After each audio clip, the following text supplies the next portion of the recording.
such a great job. You answered every question. You knew all the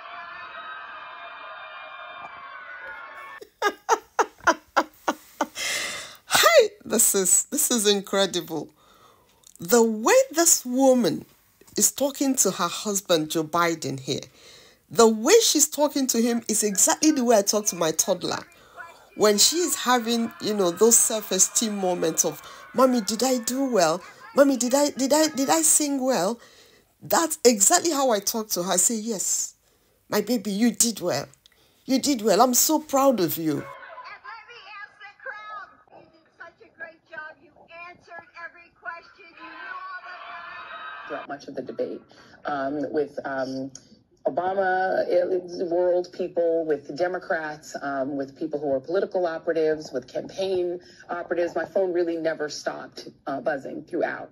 And the universal reaction was somewhere approaching panic. The people who were texting with me were very concerned about President Biden seeming extremely feeble, seeming extremely weak. But the defining moment, the moment they're calling the kill shot, was this.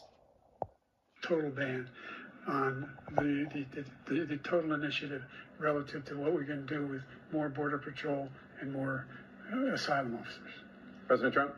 I really don't know what he said at the end of that sentence. I don't think he knows what he said either. I don't think anyone did. So that was the debate that Jill Biden is telling her husband that you did very well. You answered all the questions, Joe. You did. You see, the analysis from even the left media, the people supporting Joe Biden, the analysis was too brutal. More brutal than the analysis of those supporting the Republican Party. I'd like you to listen to more of them. This is a watershed moment in American history. I've watched every single debate, every single presidential debate since 1992, because Bill Clinton was my guy. And this is literally the worst debate performance I've ever seen. This is embarrassing for America. This is embarrassing for the Democratic Party. This is embarrassing for Joe Biden, if he even still doesn't know what is happening right now. It's not a good look. And they're going to have to go back to the drawing board literally after this bathroom break and say, what the hell are we going to do for now? They spent a week prepping for this. This is what you got? With 16 people. They supposedly were going to give him drugs and drug him up. Why didn't you do it, guys? I said at the beginning of this podcast, the goal of Joe Biden should not be to win the debate. It was to not lose. You showed, dude, do a C. Pass the test. This is an F minus. Yeah. He's failed. It's embarrassing. I'll tell you this. He used the convicted felon line twice. With the over-under was 3. I'd rather have a convicted felon than a certified vegetable. A certified vegetable in the White House. Here's the message to any Democratic friends of mine that are watching this, and to the blue no matter who crowd. How can you possibly vote for this? Yeah. Put away all your feelings about Trump, all the, both sides, all the stuff, January 6th. How in the world can you say, yep, he's got my vote? It's embarrassing. And I mean this sincerely. Joe Biden, thank you for your 50 years of contribution to America.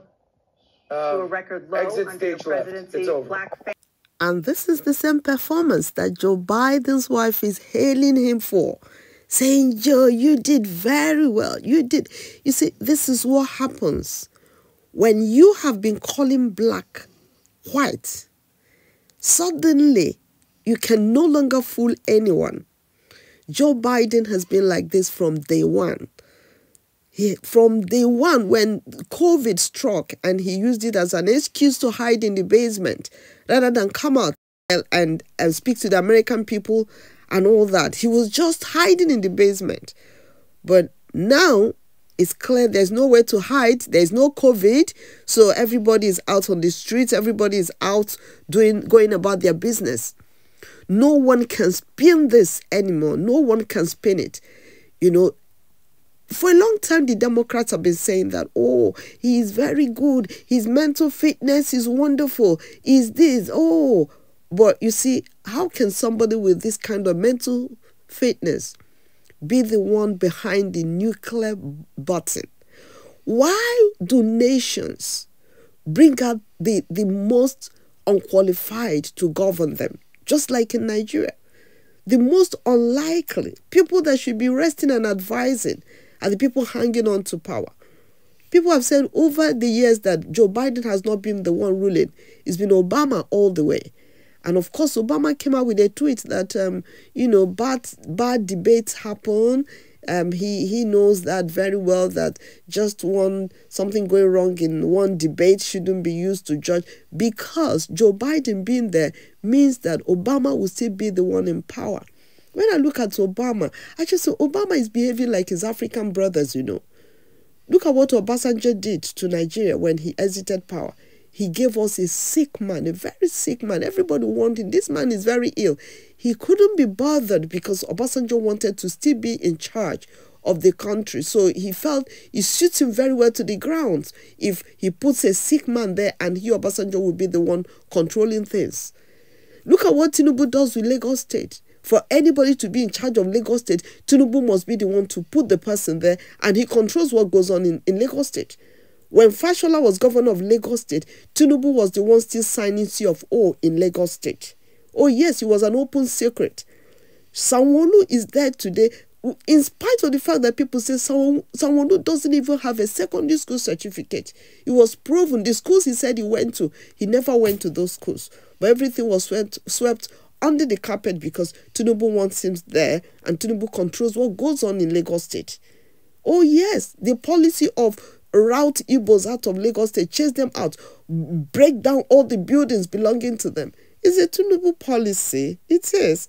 But Sanwo-Olu has to do Tinubu's bidding. So why do people do this? Choose the most unlikely, the most unqualified to govern a nation. Look at America. With all the articulate, all the sound minds in America, is Joe Biden there kept to rule the country for 4 years because Obama was really calling the shots from the back. He wanted to do that. He dreamed of doing it. He made confessions of how he wanted to be in the basement and have the earplug to the ear of the person leading, and he would be the one controlling. It's brought out an interview where he said that in the past. And that's exactly what has happened to America. But now they are forced to choose somebody. And choosing somebody won't be easy because Obama will still want to choose somebody that he can control if the person wins. It's so sad. It's been interesting. Joe Biden's presidential interview has really set America ablaze these few days, And it's interesting that 67% of CNN viewers said Trump won the debate. Hands down. So even Trump's enemies agree that he won the debates hands down. You see, I don't know, but it's interesting. It was very interesting to hear Joe Biden say that a lot of young women are being raped by their brothers and sisters.